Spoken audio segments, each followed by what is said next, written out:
প্রিয় ছাত্রছাত্রী, আমি সৌম্যদীপ আবারও আজকে এসেছি মাধ্যমিকের একটি গুরুত্বপূর্ণ চ্যাপ্টার নিয়ে। ভৌতবিজ্ঞানের চ্যাপ্টারটা হচ্ছে তাপের ঘটনাসমূহ।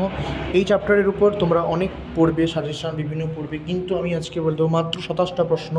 কিন্তু আমি বাইরেও বলবো এটা কোনো সাজেশন নয়, কিন্তু তুমি যে এই 27টি প্রশ্ন করতে পারো, এই 27টি প্রশ্নের মধ্যেই কিন্তু বড় প্রশ্ন 1 নাম্বার, MCQ 2 নাম্বার, যা চাইছো সব কিন্তু পেয়ে যাবে। আমি গ্যারেন্টি দিচ্ছি। তুমি শুধু ভিডিওটা লাস্ট পর্যন্ত ওয়াচ করো, খাতা পেয়ে নিয়ে বসো, প্রশ্নগুলো তুলে নাও। চলো, প্রথম প্রশ্ন হচ্ছে, কঠিন তরল ও গ্যাসীয় পদার্থের মধ্যে কোন পদার্থের তাপীয় প্রসারণ সর্বোচ্চ হয় এবং কেন হয়? কাচের শিশির মুখে ধাতব ঢাকনা অনেক সময় আটকে যায় কেন? গরুর গাড়ির চাকায় কীভাবে লোহার বেল পড়ানো হয়? অনেক সময় মোটা কাচের পাত্রে গরম জল ঢাললে তা ফেটে যায় কেন? দুটি রেল লাইনের জোড়ার মুখে সামান্য ফাঁক রাখা হয় কেন? একটি পরীক্ষা দ্বারা প্রমাণ করো একই উষ্ণতা বৃদ্ধিতে বিভিন্ন কঠিন পদার্থের প্রসারণটা বিভিন্ন হয়। কঠিন পদার্থের রৈখিক প্রসারণ গুণাঙ্ক কী এবং এর রাশিমালা? কঠিন পদার্থের ক্ষেত্র প্রসারণ গুণাঙ্ক কী এবং এর রাশিমালা?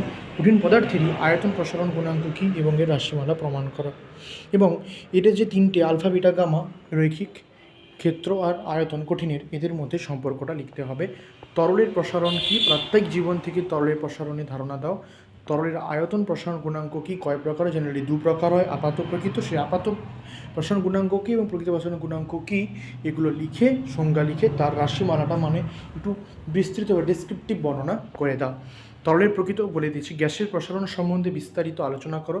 প্রাত্যহিক জীবনের অভিজ্ঞতা থেকে গ্যাসের প্রসারণের নানা উদাহরণ আলোচনা করো। চার্লসের সূত্রে বিবৃতি, দুটো সূত্র বিবৃতি করবে, দুটো স্টেটমেন্ট। একটা হচ্ছে পরম টেম্পারেচার, একটা হচ্ছে ডিগ্রি সেলসিয়াসে। কটি পদ্ধতিতে তাপ সঞ্চালিত হয়? তারপরে তাপের পরিবহন কী? দণ্ডের উপাদানের তাপ পরিবহন ক্ষমতা। মোমের প্রলেপ স্থিতাবস্থায় যে দূরত্ব পর্যন্ত বলছে তার বর্গ সমানুপাতিক। অনেকে স্কিপ করে, আমি বলবো এটা পড়ে যাও, কোনো কিছুই স্কিপের বিষয় না। এটাকে প্রমাণ করেছে কীভাবে সেটা জাস্ট ধারণাটা নিয়ে নাও। তাপ পরিবাহিতা কী এবং এর রাশিমালা নির্ণয় করো। তাপ পরিবাহিতার এসআই ও সিজি একক কী? তাপ পরিবাহিতার মাত্রা ইম্পর্টেন্ট, জল, রূপা, তামা, অ্যালুমিনিয়াম, পারদ, জল, কাঁচ, হীরক প্রভৃতির তাপ পরিবাহিতাঙ্কের ঊর্ধ্বমুখী সাজাও, ছোটো থেকে বড় সাজাও। মান মনে রাখার দরকার নেই, সাজিয়ে নাও কোনটা ছোটো বড়।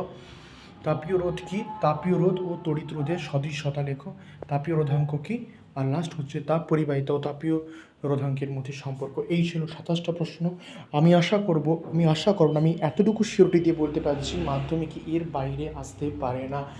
এগুলো পড়লেই তুমি যদি এগুলো যদি মন দিয়ে পড়ো টেক্সট বই থেকে, তবে তুমি কিন্তু MCQ SQ বড় প্রশ্ন সব পেয়ে যাবে। তো কাজ কী হবে? ফটাফট চ্যানেলটাকে সাবস্ক্রাইব করে দাও। আমি গ্যারেন্টি দিচ্ছি এখান থেকে আমি খুব ভালো রেজাল্ট একটা তুলে দেবো। তো চলো, থ্যাংক ইউ।